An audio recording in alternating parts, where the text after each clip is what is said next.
Hello everyone, কেমন আছো তোমরা সবাই? আশা করি তোমরা অনেক বেশি ভালো আছো আর আমিও অনেক বেশি ভালো আছি। আর আজকে দিনটা শুরু হলো এরকম বৃষ্টি বৃষ্টি একটা ওয়েদার দিয়ে, কারণ আমাদের এখানে না খুব বৃষ্টি হচ্ছে আর ওয়েদারটা এতটা সুন্দর লাগছে কি বলবো। তাই আমি বাইরে এসে ব্রাশ করছি আর ব্রাশ করতে করতে ভাবছি আজকে সকালবেলার টিফিন কি করা যায়। প্রত্যেক দিন এই রুটি সবজি এগুলো খেতে একদমই ভালো লাগে না। তো তারপর না ভাবতে ভাবতে এখানে হ্যাপির জন্য একটা রুটি নিয়ে আসছিলাম জ্যাম্মাদের ঘর থেকে, কারণ আমাদের যেহেতু আজকে রুটি হবে না। তারপরে আমরা ভাবলাম যে আজকে আমরা ম্যাগি খাবো। তো এর জন্য সব কিছু আমি রেডি করে নিয়েছি, আলু পেঁয়াজ। শীতের সময় না ম্যাগি খেতে আলাদাই ভালো লাগে, কারণ শীতের সময় অনেক সবজি থাকে, ফুলকপি, গাজর, বিনস, মটরশুঁটি। কিন্তু গরমের দিনে সবজি তো থাকে অনেক, কিন্তু ভালো লাগে না খেতে। ওই আলু পেঁয়াজ দিয়ে যখন স্কুলে পড়তাম তখন যেরকম ম্যাগি হতো ওরকম আলু পেঁয়াজ আর ডিম। তো ওরকম করে করছি আলু পেঁয়াজ আর ডিম দিয়ে। আর ম্যাগিটা না করতে করতে ভাবছিলাম যে আজকে আবার একটা অর্ডার আসবে, কারণ আমি একটা জিনিস অর্ডার করছিলাম।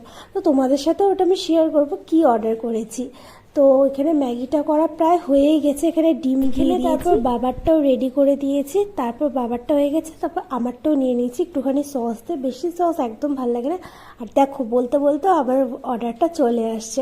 আর এখানে তো হ্যাপি দেখছিল যে এত বড় বাক্সে কি আসছে, কিন্তু ওকে আমি দেইনি, কারণ ওকে যদি আমি দেই বাক্সটা 1 মিনিটে নষ্ট করে দেবে। আর যদি জিনিসটা খারাপ আসে বা কিছু প্রবলেম হয় তাহলে রিটার্ন করতে পারবো না।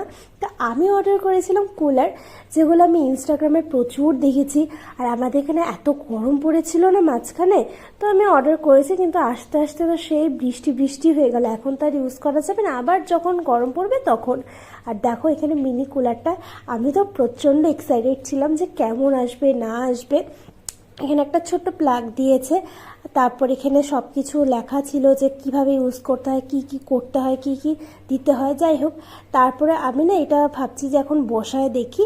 তো এবার বসায় যখন দেখি কি একটা শব্দ হচ্ছে, কিন্তু কোনোভাবে কিছুটাই চলছিল না, জানি না কোন কি প্রবলেম ছিল। তারপরে আমি আবার নতুন করে সব কিছু খুলে আবার সেট করি, তারপর দেখি আস্তে আস্তে ফ্যানটা চলে। আর ফ্যানটার এতটা হাওয়া যে কি বলবো, আমার দারুণ লেগেছে। তারপর ওখানে যে কুলারের বিষয়টা, ওখানে জল দিতে হয়, তো আমি না আইস ওয়াটার দিয়েছি। আর এত ঠান্ডা ঠান্ডা হাওয়া, এত ভালো লাগছিল যে কি বলবো।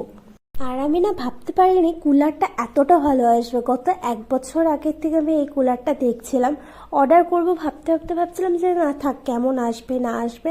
আর এই বছর তো আমি অনেক দেখেছিলাম যে ফেসবুকে ইউটিউবে এই কুলারটা, তো বাধ্য হয়ে ভাবলাম যে ঠিক আছে অর্ডার করেই দেখি, যদি খারাপ আসে তাহলে রিটার্ন করে দেবো। কিন্তু দারুণ, মানে কি বলবো, খুব ভালো হয়েছে।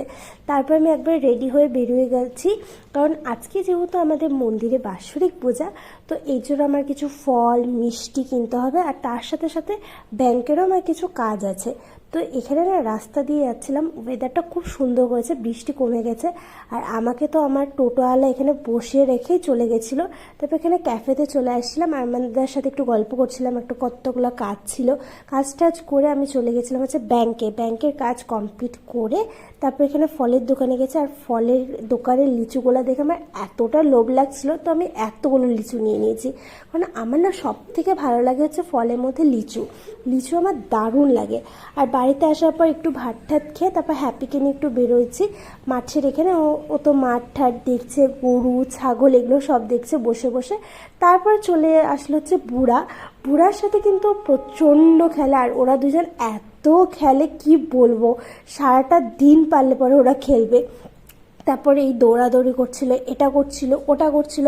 আর ওর না কোনো ভয়ই লাগে না বুড়ার। ও প্রথম দিন এসে এত মিলে গেছিলো, আর এখন তো কি বলবো, দুইজন বন্ধু মনে হচ্ছে। আর দারুণ খেলে ওরা।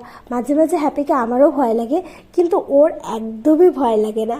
তারপর যাই হোক এগুলো করে ওর সাথে খেলে ঠেলে তারপর বাড়িতে চলে এসে এখানে সব কিছু বাটা ঠাটা রেডি করেছি, ফল নিয়েছি, মিষ্টি, ধূপকাঠি, মোমবাতি সব কিছু রেডি টেডি করে আমি নিজেও রেডি হয়ে একবারে চলে গেছি মন্দিরে। আমি একা না, আমি আর জ্যাম্মা চলে গেছি। আর যেহেতু আমাদের বাড়ির থেকে মন্দির একদমই কাছে, মাঠের এখানেই, তো এখানে হাঁটতে হাঁটতেই চলে আসছি। আর আমাদের বাৎসরিক পূজাতে না মন্দিরটা খুব সুন্দর করে সাজায়, দেখো কি সুন্দর লাগছে, আমার তো খুব ভাল লাগে।